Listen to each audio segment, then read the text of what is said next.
Good morning. Today we can consider ourselves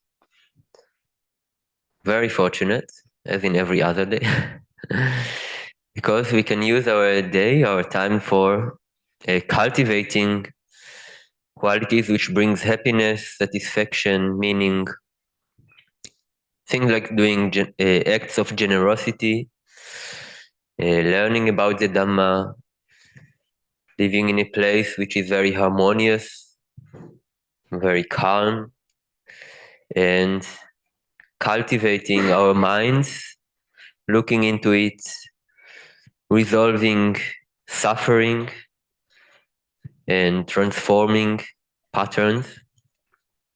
And we are also very fortunate because in this guided visualization session, we got a special permission to join the Lord Buddha in his daily routine.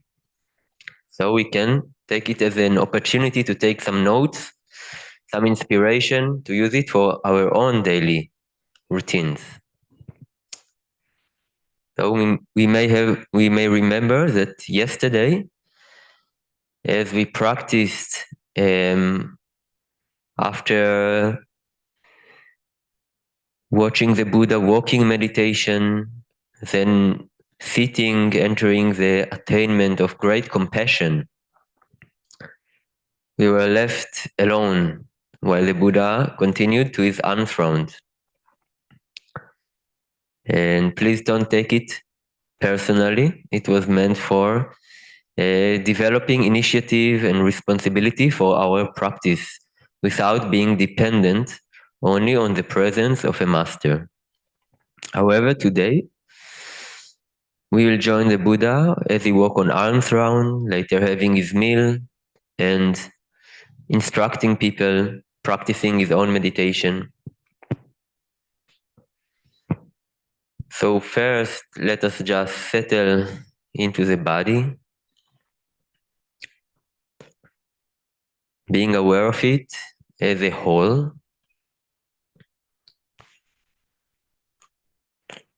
Being aware of the posture.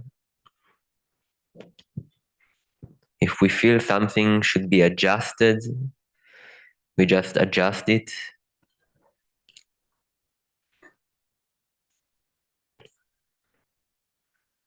Let us observe wherever there is tension. Perhaps first come to our minds some tension in the neck or in the back. Then we just bring mindfulness, awareness to it, adjusting our posture,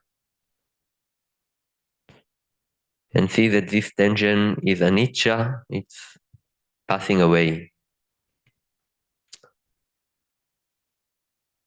Now maybe some other place, whether legs or head.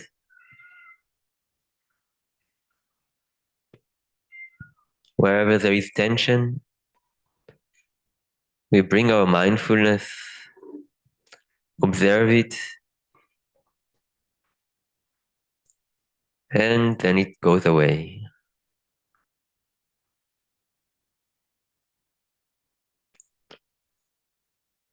Let us be aware also of the quietness. There is now no need to do any activity, no duties in the future, no burdens from the past.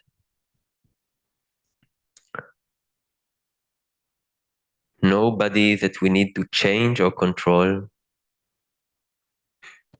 We are completely free of all these burdens.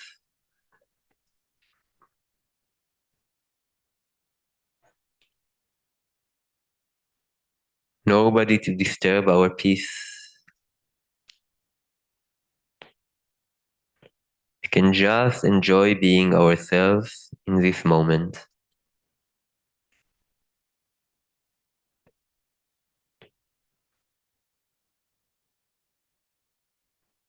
Let us enjoy the moment fully,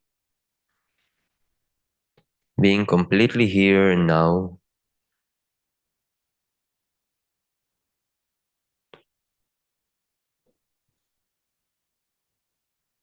Feeling the quietness, the relaxation of the body.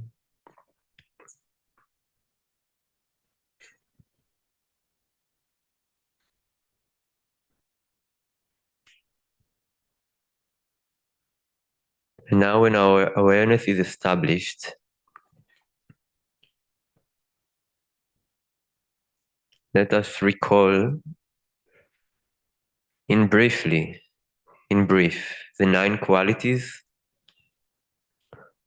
of the Buddha, what we have done 2 days ago.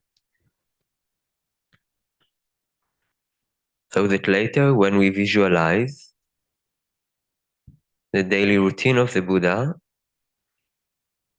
we can also have the perspective of his qualities while describing his actions. We can also remember actually the bigger perspective about the Buddha. So first quality, the Buddha was an arahant. Arahant means truly worthy of respect, worthy of gifts, worthy of honor, worthy of hospitality. One that people are happy to venerate. Usually it's difficult to respect somebody or venerate somebody. But because the Buddha was so perfectly pure, such veneration is unrestrainable.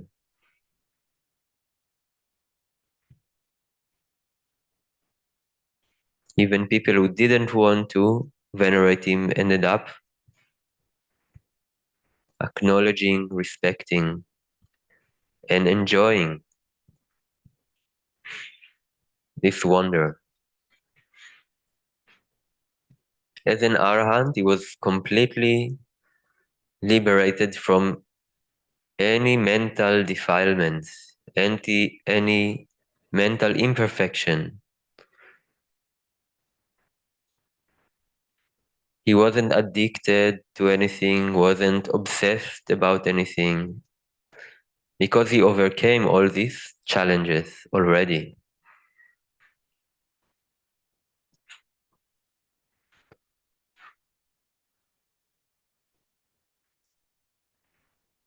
In his mind, there were only love and compassion, understanding.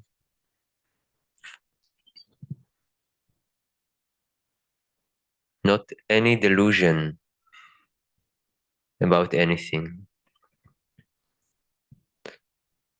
And as an arhat, he was liberated, completely free from all suffering. So that's the first quality. The second, he was Samma Sambuddha. He discovered the path at the time that the path was not known. He had to go through all kind of challenges, learning with certain teachers, then abandoning them in order to find the ultimate truth, undergoing self-mortifications which didn't lead to any result. until eventually he found the truth, and through this truth he established this religion, this body of Dhamma that benefits people for thousands of years, humans and devas.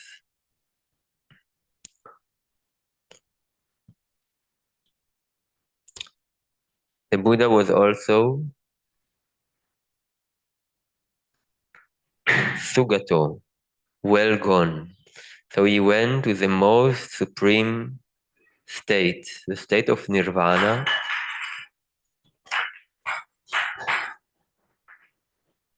He experienced the highest happiness. He perfected the path from right view, right intention, right speech, right effort, right action.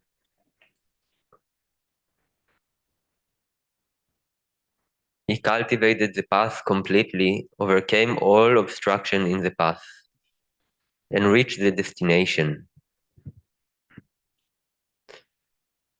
So he was Sugato, and he was also Lokavidu, the knower of the worlds. So he knew the entire universe.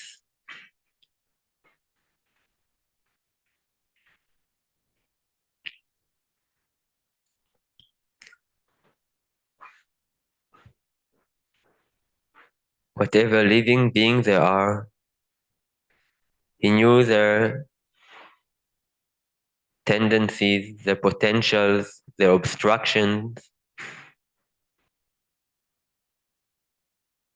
and he knew the nature of the world, that is the nature of anicca, dukkha, anatta.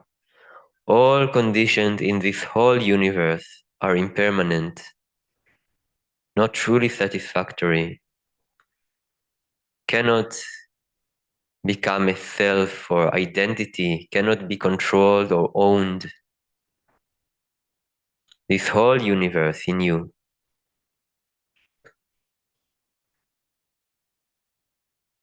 This whole universe is a subject for birth, aging, and death. Having been a knower of the world, he was also Anuttaro Purisa Dhamma Sarati, the anthropath teacher or trainer for beings who wish to be trained. So, as we mentioned, he taught people and beings from all backgrounds, with all kind of qualities. Some of them were very proud, some of them were very skeptic, some very aversive, some were criminals, some poor, some rich, some human, some devas. He could teach them in their own concepts, their own language. He had the patience and he had the confidence in the potential of each one. And so there were countless beings who attained the various stages of realization, whether monks or nuns, lay people, male or female.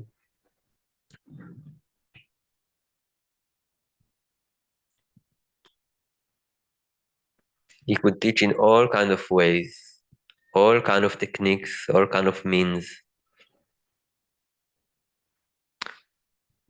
And he was also Sathadeva Manusanang, the teacher of God and humans. So not only humans, but in fact, millions of devas have realized the teachings. Even Brahmas came to learn from the Buddha.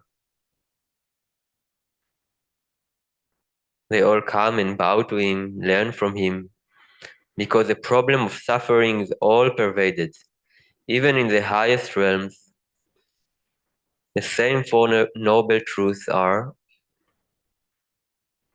the most substantial teachings.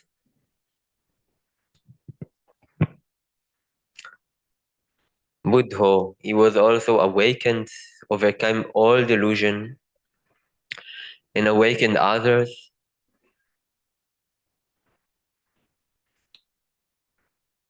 In every action that he had,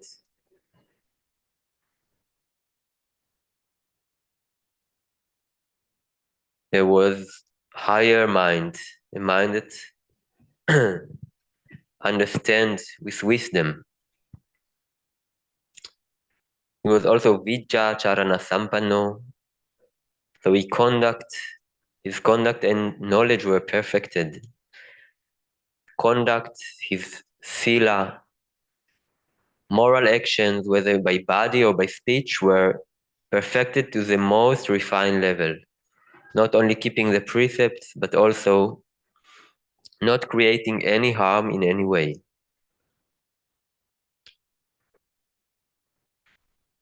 And his knowledge, Vijacharana. So his knowledge was perfected. He attained the knowledge of countless previous lifetimes of his own.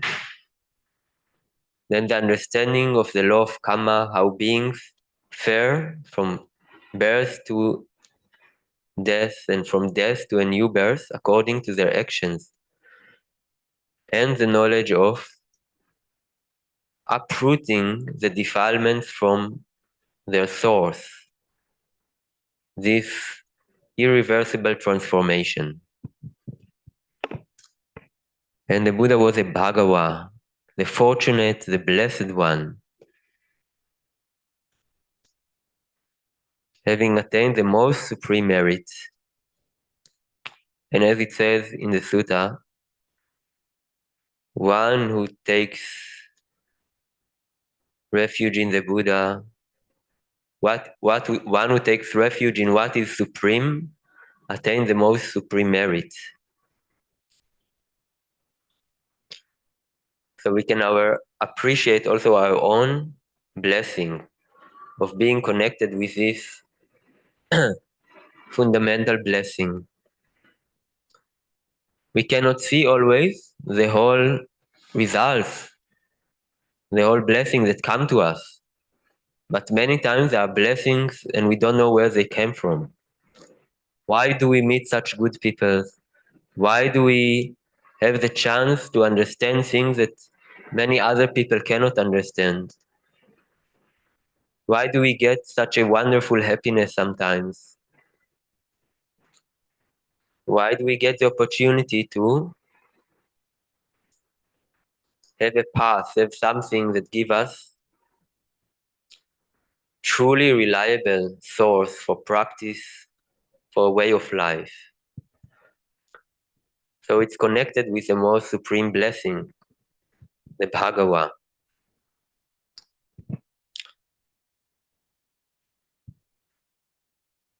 So now let us take a moment and go back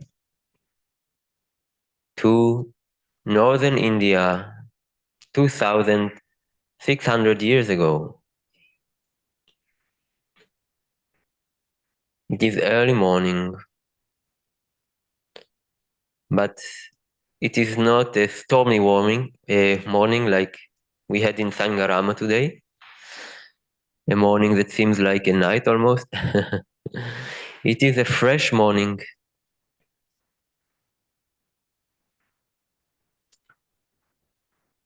And we are excited to join the Sangha with the Buddha at its head, in its arms round. The Buddha, and after him, all the monks, the noble Savakas, they all go barefooted. And it really touches us to think of those great beings living in such humility and realization of their simplicity as well.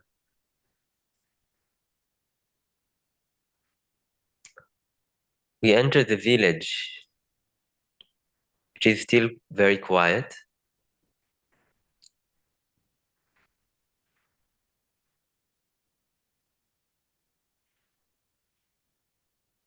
What characterizes community, as it says also in the suttas, is its utter silence.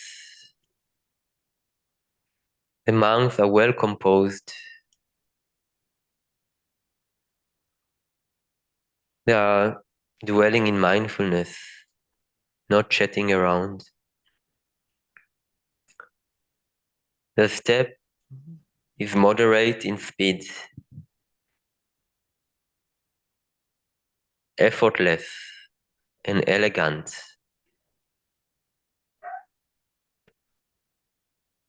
They seem to enjoy simply walking. Yet, they are not walking too slow.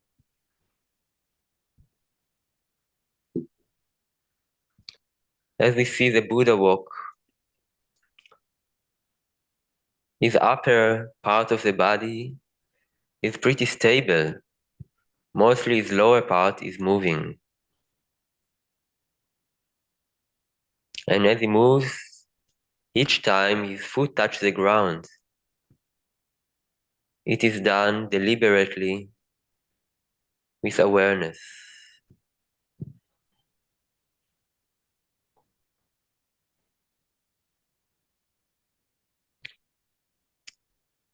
From the first house, some lay devotees come out, a family. We can see on their movements that they are very respectful and happy, excited. The Buddha stops just before their house, and after him, all the rest of the monks, immediately being aware of the change, stop one by one, quietly, mindfully.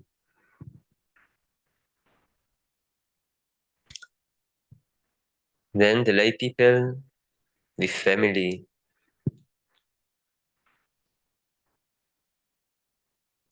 offer food into the bowl of the Buddha.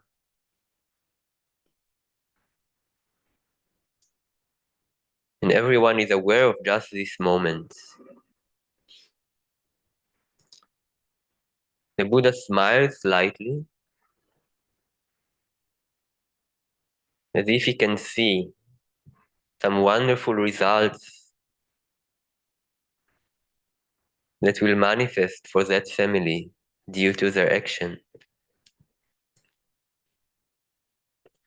We also feel very happy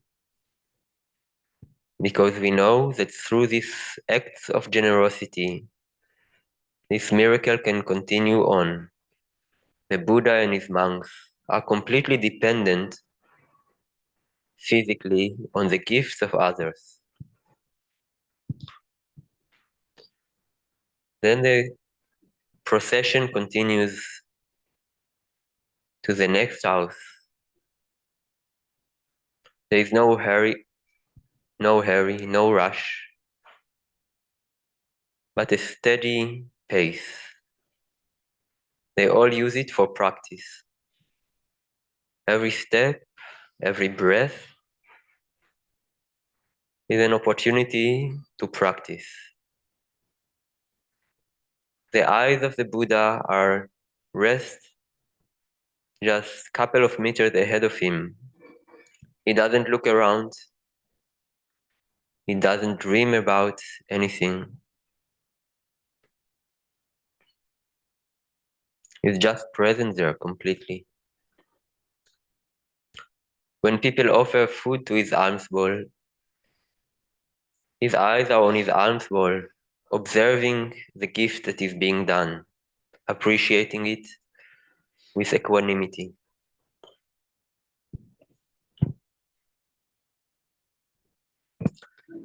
Eventually, the procession goes back to the monastery. And the Buddha at its head, first emptying his bowl to a container. And after him, the rest of the monks, doing the same thing. So the whole food, the offering that was being done, is now being mixed and later will be shared equally between all the monks.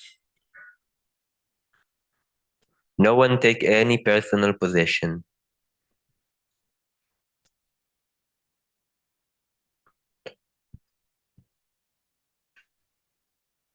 Then the monks go and sweep around the monastery, clearing it up.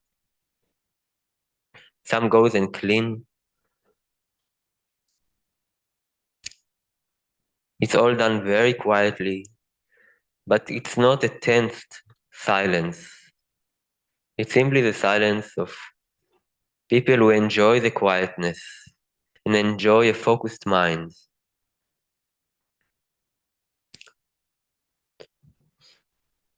Sometime later, without any warning, the monks all come together.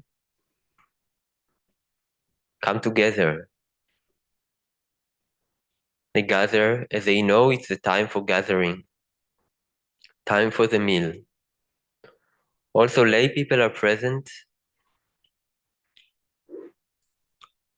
The monks seated, they cross their legs. Their back is straightened but relaxed. They are all waiting to what the Buddha will say. Then the Buddha gives the blessings. His voice is very deep and clear. It is very easy to understand the words that he says. Word that speaks about the fruits of generosity, the blessings of good actions, the blessings of the Buddha, Dhamma, and Sangha. And he does it with such a confidence, like speaking about simply a fact, that our mind also settles in confidence. And again, we recollect our own merits, our own fortune, and we are assured that the results will come at their time. Then the meal is being done very silently. We observe the movements of the Buddha. He simply eats without any instrument, just with his hand, putting a mouthful into his mouth, chewing it a few times,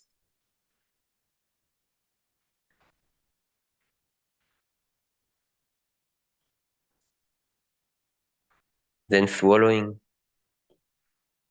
It is said in the suttas, no grain of rice is being swollen without being chewed.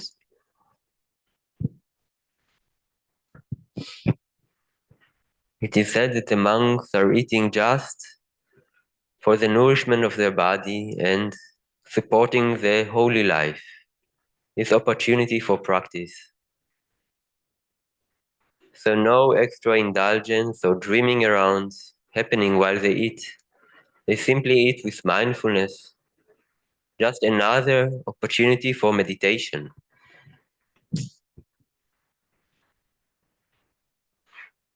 And the meal is over. Some people go and ask the Buddha to give them his bowl to wash it. But he refuses, as he always does, and simply asks for water and wash his bowl himself. And when he washes his bowl, very mindfully, there is no sound coming, no splashing water around. Just the right necessary movement is being done. And when the bowl is cleaned, he dries it up very mindfully with a cloth. And then he settles it aside. After all the monks have finished clearing the balls, washing it, drying it up. It is a time for a sermon. There is excitement in the air, and the Buddha starts speaking about suffering. We already knew about suffering, but when we speak about it, it suddenly penetrates us. Really, from birth there is suffering. Then the various sufferings of our life come to our minds. In fact, in every moment there is some imperfection, some extra desire, something unfulfilled, some fear, some separation, some competition, some ambition. We feel completely stuck in this labyrinth of suffering. The Buddha says we are in this suffering not only from this life, countless lives. Then the cause of suffering, it is from craving. We are aware that it is our own cravings. For somebody else, our situation will not be suffering, but for us it's suffering. What does our mind do? We admit that we always had craving. We always have the need to become something, the need to have something, the need to experience something, the need to run away and shut off.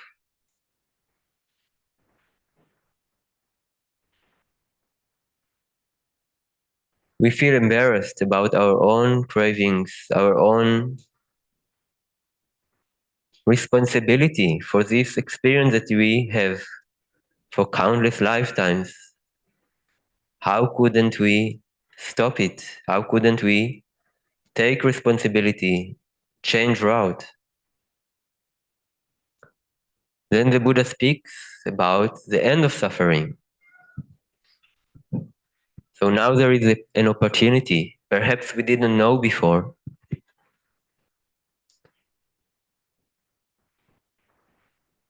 When he speaks, all the people become very encouraged and uplifted because his speech is so assured and so well reasoned and so much connected with our own experiences and our own insights that we already have. Yes, we have practice. We saw some breaks, some stops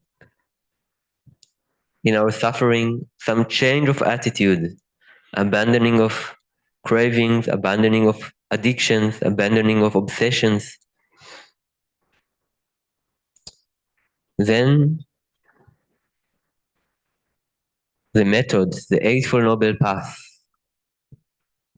And each factor seems to be so well reasoned, so well put into place. Yes, of course, one cannot just solve things in the mind, one needs also actions. One cannot have only actions, one also needs to have speech. So right view, seeing suffering, right intention, right speech, right action, right livelihood, right effort. It doesn't come just without any determination. One needs determination and discipline as well. After right effort, right mindfulness, it is go to self-understanding, then right concentration. As he finished the speech, he felt silence.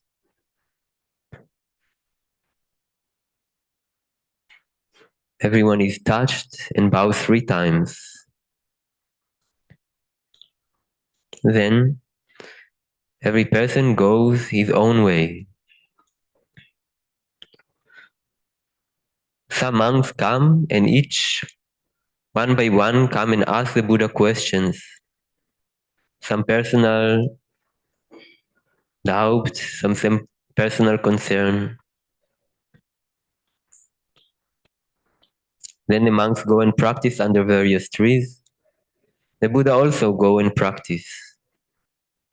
He sits silently, Why does he practice? The Buddha practiced for pleasant abiding in the here and now, and out of compassion for future generations. If the Buddha would not practice, how would others practice? In the evening, the monks come back again and gather. Also, few lay disciples who are close devotees join the meeting. The Buddha gave another discourse, now more subtle one, about the various factors of the mind, how they work together, how to use our contemplation to overcome difficulties.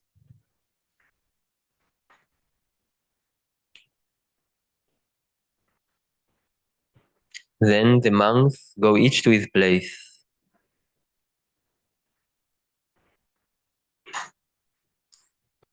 The Buddha stays alone again, practicing, but not for long. Sometime later, we are astonished. There's a wonderful, marvelous light which appears just there.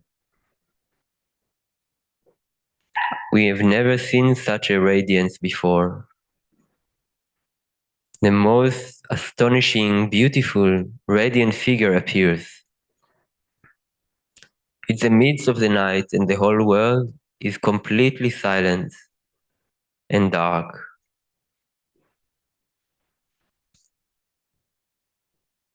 Then this Deva will just appear with the utmost refinement of movement and grace, approach the Buddha and bow down low. When she raises up, the Buddha is completely equanimous, completely peaceful, confident, authoritative. He is not elated by this visit. He simply understands the need for teaching. So he responded Deva out of his deep wisdom, giving a teaching that will be remembered for long.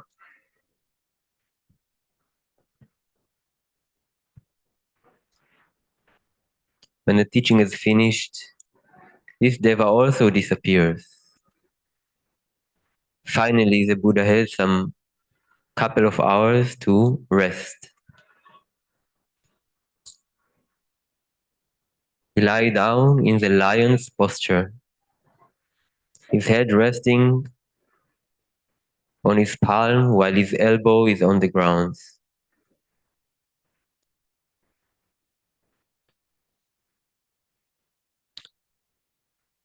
Lying down, fully mindful and aware, let his body rest, let his mind rest, no activity.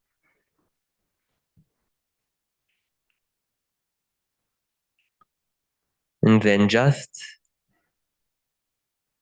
a few hours later, the world is still completely dark. He raises up again,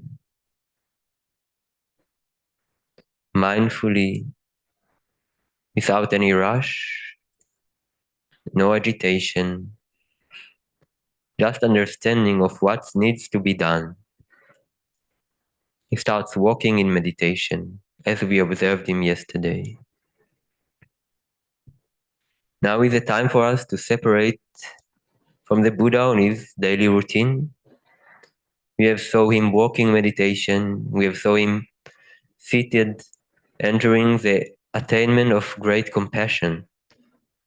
Then we joined him and the Sangha in their arms round, meeting the various people of the village. Then sharing the food, having the meal, washing the bowls, giving a sermon and blessing, practicing, answering questions, again teaching, meeting teaching also the gods, eventually even resting. And now is the time for us to consider what can we take from it to our own lives. We saw an example of Arahan Samma Sambuddha Vidya Charana Sampanno Sugato Lokavidu Anuttaro Purisa Dhammasarati Sattadeva Manusanang Buddho Bhagava.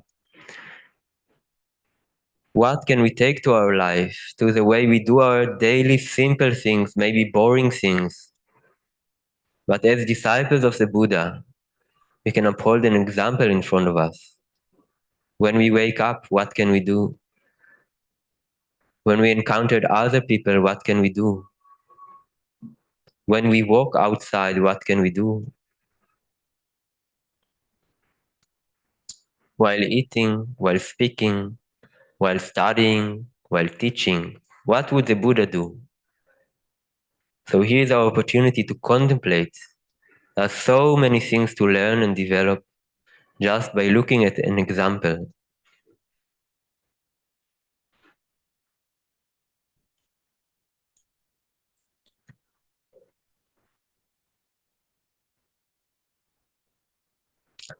We can also think about one of our, maybe our foremost problem, foremost difficulties that we meet.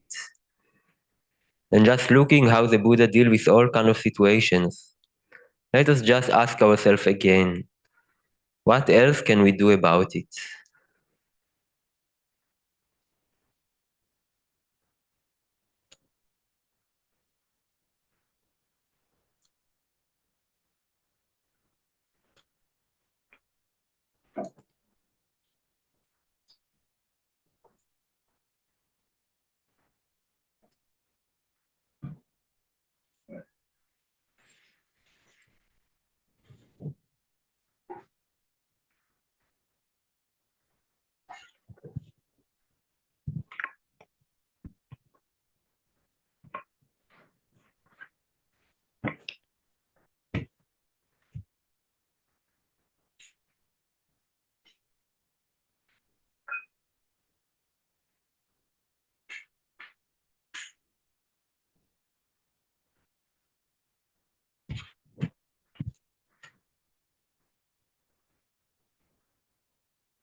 Sadhu, for the effort. We'll now do a closing homage.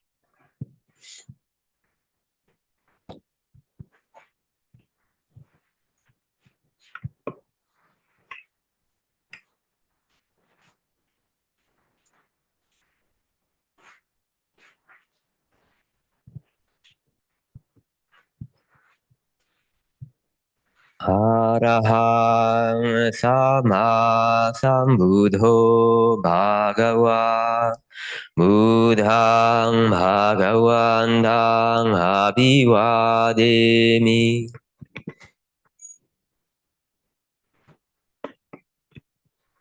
Swakato Bhagavata Dhammo Dhammang Namasami.